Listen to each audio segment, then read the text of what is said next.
मैं अपने IGNOU MSD 5 second year के एग्ज़ाम के लिए कुछ इम्पॉर्टेंट क्वेश्चंस गेस की हूँ।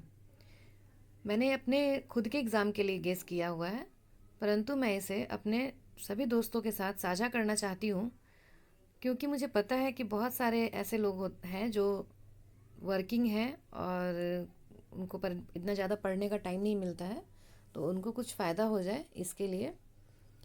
ये जो प्रश्न है ये मैंने कुछ पिछले सालों के प्रश्न, असाइनमेंट और इग्नू की तरफ से जो हमें शिक्षकों के द्वारा काउंसलिंग मिल रही थी उसके आधार पर तैयार किया है।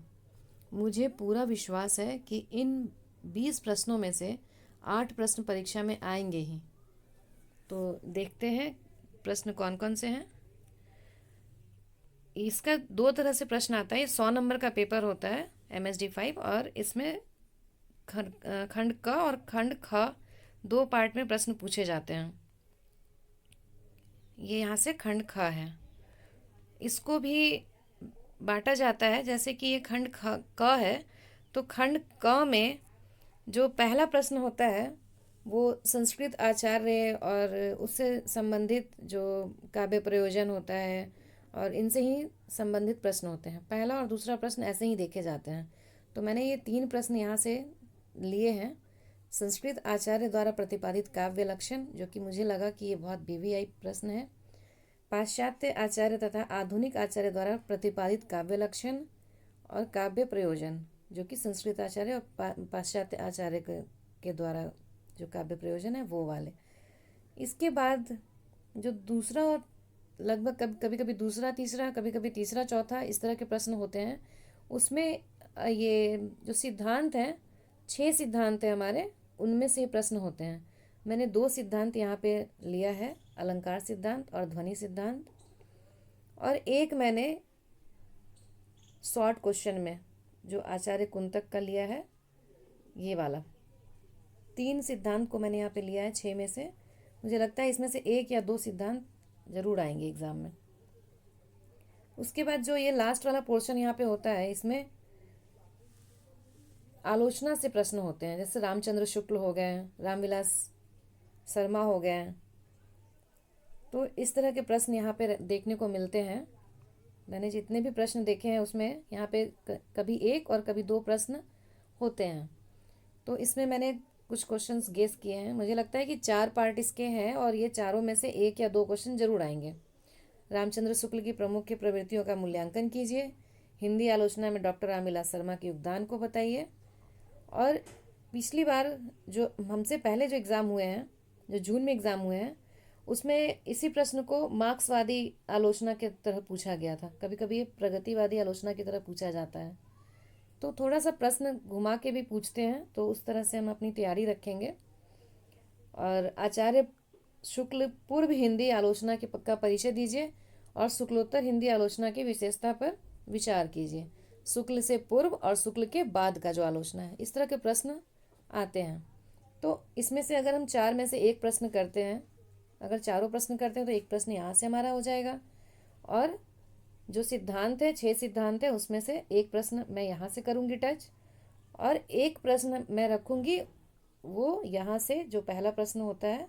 मुझे लगता है कि ये प्रथम प्रश्न जो है संस्कृत आचार्य वाला, यही आएगा एग्ज़ाम में। तो मैं यहाँ से 1 प्रश्न को तैयार करके रखूँगी। 3 प्रश्न इसमें से हो गए। और अगर कोई 1 प्रश्न ना भी आता हो तो फिर खंड ख में देखेंगे, क्योंकि 2 प्रश्न खंड क और 2 प्रश्न खंड ख से हमें करना होता है। ये कुछ मैंने शॉर्ट नोट्स यहाँ पे लिए हैं, जिसमें आचार्य कुंतक है जो मुझे ज़्यादा इम्पॉर्टेंट लगा, और शब्द शक्ति है, साधारणीकरण है, सहृदय है, काव्य हेतु है।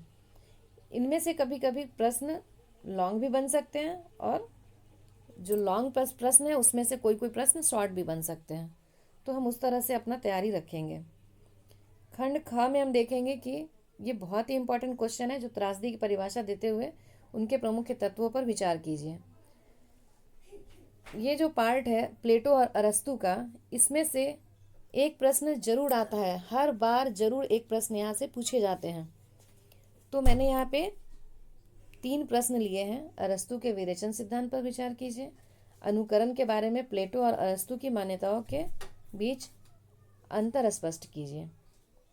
मुझे ये तीनों ही प्रश्न बहुत ही इम्पोर्टेंट लगे। इसलिए इम्पोर्टेंट लगे कि इस पोर्शन से एक प्रश्न जरूर आता है एग्ज़ाम में। उसके बाद स्वच्छंदतावाद है, इसमें वर्ड्सवर्थ जो है ये मुझे इम्पोर्टेंट लगे। कॉलरिज भी देख सकते हैं, लेकिन मुझे वर्ड्सवर्थ ज़्यादा इम्पोर्टेंट लगा। इसमें से भी एक प्रश्न आता ही है। नई समीक्षा निधि जो नई समीक्षा है, इनकी जो मान्यता या विशेषता हो, ये हमेशा लगभग हर साल या एक आधे बारी बीच करके एक प्रश्न आता ही है नई समीक्षा से।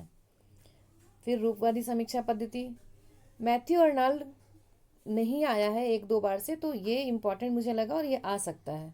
इसी तरह से मनोविश्लेषणवाद जो है, इसकी मूल संवेदना, ये प्रश्न 2-3 साल से नहीं पूछा गया है, तो मुझे ये भी बहुत ही इम्पोर्टेंट प्रश्न लग रहा है इस बार के लिए।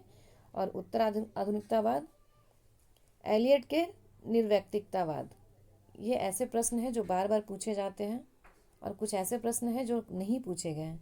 एक चीज़ मैं यहाँ पे आपको बताना चाहती हूँ कि जो MSD 5 का जो परीक्षा है वो 100 अंक का होता है और 40 अंक में पास होते हैं हम लोग।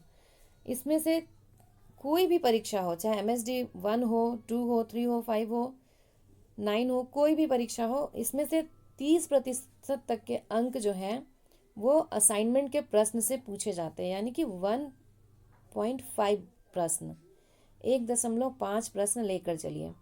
एक पूरा प्रश्न और आधा प्रश्न किसी दूसरे प्रश्न में डाल के पूछ दिया जाता है। मैंने ये देखा है और इस पे मैंने सर्वे किया है। तो यहाँ से अगर हम असाइनमेंट से प्रश्नों को पढ़ लें अच्छी तरह से, तो हमारा मान के चलिए कि 30% अंक हमें मिल ही जाएगा। तो असाइनमेंट हमें अच्छी तरह से पढ़ के जाना एग्ज़ाम के लिए, और बाकी सारी तैयारियां हैं ही, और हमारे खुद के असाइनमेंट के मार्क्स भी हैं। तो ये सब कुछ को मिला जुला कर हमारे अच्छे नंबर आ जाएंगे। और मैं कोशिश करूँगी कि जो इम्पोर्टेंट क्वेश्चंस के आंसर है वो भी मैं इस पर डाल दूँ। मेरे पास भी समय कम होता है क्योंकि मुझे भी परीक्षा की तैयारी करनी है। मेरे भी नेट का एग्ज़ाम है, तो मैं कोशिश करूँगी कि जितने भी MSD हैं, MSD 1 मेरे सब्जेक्ट जो हैं, MSD 1, MSD 5, MSD 7, MSD 9, 10, 11, 12, इसके इम्पॉर्टेंट क्वेश्चंस मैंने खुद के लिए तैयार किया हुआ है, तो आपके साथ साझा करूँ।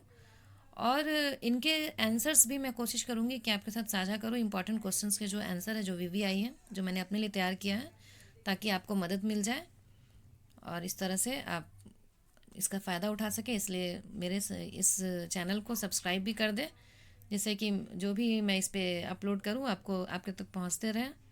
और आपके एग्ज़ाम के लिए आपको बहुत बहुत शुभकामनाएं।